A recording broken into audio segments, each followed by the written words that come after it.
President जो अभिमन्यु कोतवाल जी हैं, vice president Rajit कोतवाल जी हैं और जो शुभम जी हैं वो जनरल सेक्रेटरी और मीडिया ऑपरेटर हैं। तो हम ये नाम चेंज नहीं होता, लेकिन जो हिस्टोरिकल नाम है वो वहाँ का लिया जाए, जो कि भद्रकाशी।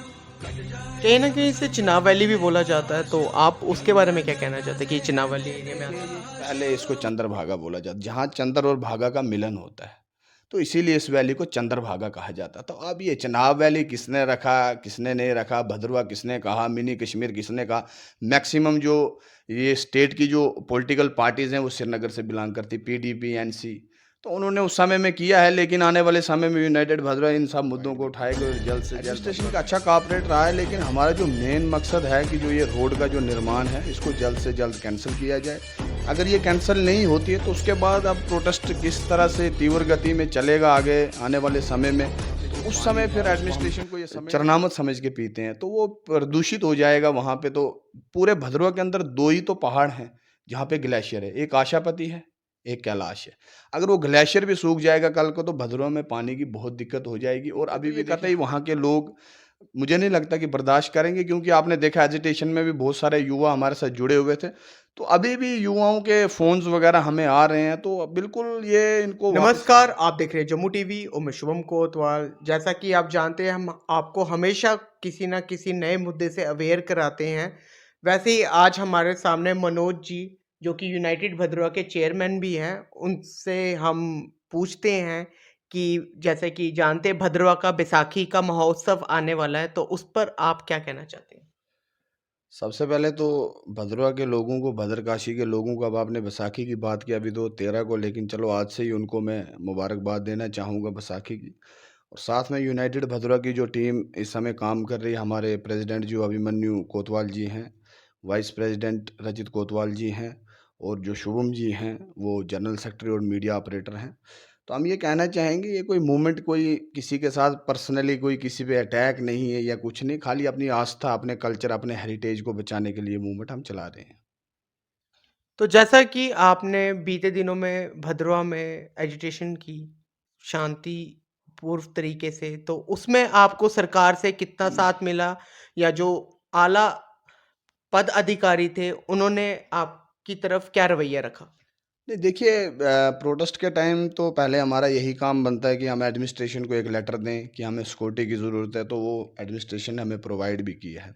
एडमिनिस्ट्रेशन का अच्छा कॉपरेट रहा है, लेकिन हमारा जो मेन मकसद है कि जो ये रोड का जो निर्माण है इसको जल्द से जल्द कैंसिल किया जाए। अगर ये कैंसिल नहीं होती है तो उसके बाद अब प्रोटेस्ट किस तरह से तीव्र गति में चलेगा आगे आने वाले समय में, तो उस समय फिर एडमिनिस्ट्रेशन को ये समझना चाहिए कि सँभालना थोड़ा मुश्किल हो जाएगा। इसलिए उनको पहले ही ये चीज़ देखनी है। अगर आपने वहाँ पे कुछ रिसर्च करना है या कुछ ऐसी कोई टीम्स आप भेज दीजिए गवर्नमेंट को, मैं ये कहना चाहूँगा कि ताकि वहाँ पता लगे क्या चीज़ें हैं, क्या नहीं है। इतना बड़ा प्रोजेक्ट आप लेके आए, एक आस्था पे चोट लोगों के, भद्रकाशी के लोगों पे, तो ये कतई वहाँ के लोग मुझे नहीं लगता कि बर्दाश्त करेंगे, क्योंकि आपने देखा एजिटेशन में भी बहुत सारे युवा हमारे साथ जुड़े हुए थे। तो अभी भी युवाओं के फ़ोन्स वगैरह हमें आ रहे हैं, तो बिल्कुल ये इनको वापस लेना पड़ेगा, ये मैं आपको क्लियर कर देना चाहता हूँ। मनोज जी, आपको कहीं ये नहीं लगता कि जब यूनाइटेड भद्रवा ने इस चीज़ को भद्रवा के लोगों के सामने अपनी तरफ से लाया, और भी जो वहाँ पर संस्थाएँ हैं, उनको भी आगे आकर इसमें सम्मिलित होना चाहिए था? देखिए, मैं फ़िलहाल तो मैं यूनाइटेड भदोही की बात करूँगा, क्योंकि मैं अगर यूनाइटेड भदोही से बिलॉन्ग करता हूँ, यूनाइटेड भदोही का एक चेयरमैन हूँ, तो मुझे यूनाइटेड भदोही की बात करनी। बाकी सनातन धर्म सभा के लोग क्या कर रहे हैं, वीएचपी के लोग क्या कर रहे हैं, मुझे उससे कोई मतलब नहीं है। लेकिन उनका भी एक स्टैंड बनता था लेना, लेकिन वो क्यों नहीं ले रहे हैं, किस दबाव में वो हैं, किस पॉलिटिकल पार्टी के दबाव में वो लोग काम कर रहे हैं, मुझे ये कोई पता नहीं है। लेकिन यूनाइटेड भदोही ने जो मूवमेंट चलाया है, हम इसको आखिरी साँस तक चलाते रहेंगे और जो सड़क का जो निर्माण है, इसको वापस सरकार को लेना पड़ेगा। आपने इसको पॉलिटिकल मुद्दा बनाने का सोचा, या आपने सोचा कि इससे, क्योंकि हम जानते हैं कि आप सियासती पार्टी से भी जुड़े हैं, तो उसके बारे में आप क्या बोलना चाहेंगे? देखिए, पॉलिटिकल का यहाँ तो कोई मतलब नहीं है। ये एक non political organisation civil society है। तो ये नॉन पॉलिटिकल में हमारा काम है कल्चर, हेरिटेज, भद्रवा की डेवलपमेंट, भद्रकाशी की डेवलपमेंट। तो ये मुद्दे रहेंगे इसके बीच में, बाकी पॉलिटिकल वो अलग मंच है, ये अलग चीज़ है। भद्रवा के लिए हम लड़ रहे हैं, भद्रकाशी के लिए हम लड़ रहे हैं, लोगों की आस्था पे अगर कोई चोट हो रही है हम उसके लिए लड़ रहे हैं। तो हाँ, कई लोग अगर बोलेंगे भी भाई ये पॉलिटिकल कोई है, तो वैसा कुछ भी नहीं है। उनको आने वाले समय में वो खुद पता लग जाएगा कि ये पॉलिटिकल है या नॉन पॉलिटिकल है। तो मनोज जी, कहीं न कहीं आप भद्रवा और भद्रकाशी दोनों का इस्तेमाल कर रहे हैं, दोनों का यूज़ कर रहे हैं, तो हम आपसे जानना चाहते हैं कि भद्रकाशी और भद्रवा में क्या फ़र्क है? देखिए, भदरवा नाम नहीं है वहाँ का जो हिस्टोरिकल नाम है वो भद्रकाशी है। तो आने वाले समय में आज तो मिनी कश्मीर भी लोग इसको बोल रहे हैं। तो मैं वहाँ के युवाओं से आग्रह करना चाहता हूँ कि कभी भी आप कोई सोशल मीडिया पे पोस्ट डालते हैं तो प्लीज़ मिनी कश्मीर ना लिखा जाए, भद्रकाशी लिखा जाए, क्योंकि ये हिस्टोरिकल नाम जो भदरवा का है वो भद्रकाशी है। तो इसको भद्रकाशी रहने दो, इसको मिनी कश्मीर मत बनाओ। इसको किसी समय में स्विट्ज़रलैंड भी कहा जाता था। तो अब आपके डॉक्यूमेंट्स में स्विट्ज़रलैंड लिख देंगे। तो ये चीज़ नहीं है, किसी के बोलने से नाम चेंज नहीं होता, लेकिन जो हिस्टोरिकल नाम है, वो वहाँ का लिया जाए, जो कि भद्रकाशी है। कहीं न कहीं इसे चिनाब वैली भी बोला जाता है, तो आप उसके बारे में क्या कहना चाहते हैं कि ये चिनाब वैली एरिया में देखिए, आता है? ये चिनाब वैली भी नहीं है। इसको चिनाब वैली से पहले एस्टवाइल डिस्ट्रिक्ट डोडा बोला जाता, उससे पहले इसको चंद्रभागा बोला जाता, जहाँ चंद्र और भागा का मिलन होता है। तो इसीलिए इस वैली को चंद्रभागा कहा जाता। तो अब ये चिनाब वैली किसने रखा, किसने नहीं रखा, भदरवा किसने कहा, मिनी कश्मीर किसने कहा, मैक्सिमम जो ये स्टेट की जो पॉलिटिकल पार्टीज़ हैं, वो श्रीनगर से बिलॉन्ग करती, पीडीपी, एनसी।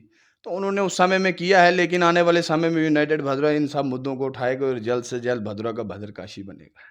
तो आपने देखा मनोज जी ने कुछ बातें हमसे शेयर की, तो हम आपको विश करेंगे कि आप आगे और आएँ, आप जैसे युवा और जुड़ें समाज के साथ। तो अगर आप कोई मैसेज युवाओं के लिए देना चाहते हैं तो आप मैंने आपको पहले ही क्लियर किया कि इस समय मेरा एक ही फ़ोकस है, वो है सेव कैलाश, जो कि मूवमेंट भथुरा के अंदर चल रहा है। बहुत भारी समर्थन वहाँ के लोगों का, वहाँ के युवाओं का, माताओं-बहनों का, बुज़ुर्गों का हमें मिल रहा है। तो सरकार को कहीं न कहीं झुकना भी नहीं, मैं बोलूँगा, सरकार को झुकना नहीं है। मानते हैं कि सरकार ने कोई प्रोजेक्ट लाया, किसी टूरिज़्म को सोच के उन्होंने वो चीज़ लाई, लेकिन आस्था पे चोट पहुँच रही है वहाँ के लोगों पे, तो वो हम नहीं चाहते कि ऐसा कोई रिलीजियस स्पॉट है जो उसको एक टूरिज़्म में लाया जाए। कल को वहाँ पे जो पानी है उसको हम चरनामत समझ के पीते हैं, तो वो प्रदूषित हो जाएगा वहाँ पे। तो पूरे भदरवा के अंदर 2 ही तो पहाड़ हैं जहाँ पे ग्लेशियर है, एक आशापति है, एक कैलाश है। अगर वो ग्लेशियर भी सूख जाएगा कल को, तो भदरवा में पानी की बहुत दिक्कत हो जाएगी। और अभी भी देखिए, हज़ारों चश्मे भदरवा के अंदर ऐसे जो सूखे पड़े हुए हैं। तो इस बारे में भी यूनाइटेड भदरवा काम करेगा और आने वाले समय में इतना काम भदरवा के अंदर यूनाइटेड भदरवा की तरफ से किया जाएगा, जो उम्मीद हमसे लोग करते हैं, हम उस उम्मीद पे बराबर उतरेंगे। तो आपने देखा मनोज जी ने अपने विचार हमारे समक्ष रखे। हम भी उम्मीद करते हैं कि इनकी जो विचारधारा है उसके साथ और भी लोग जुड़ें। आज के लिए बस इतना ही। फॉर फर्दर डिटेल्स आप जम्मू टीवी को फॉलो कीजिए, लाइक कीजिए, शेयर कीजिए। धन्यवाद। जय हिंद।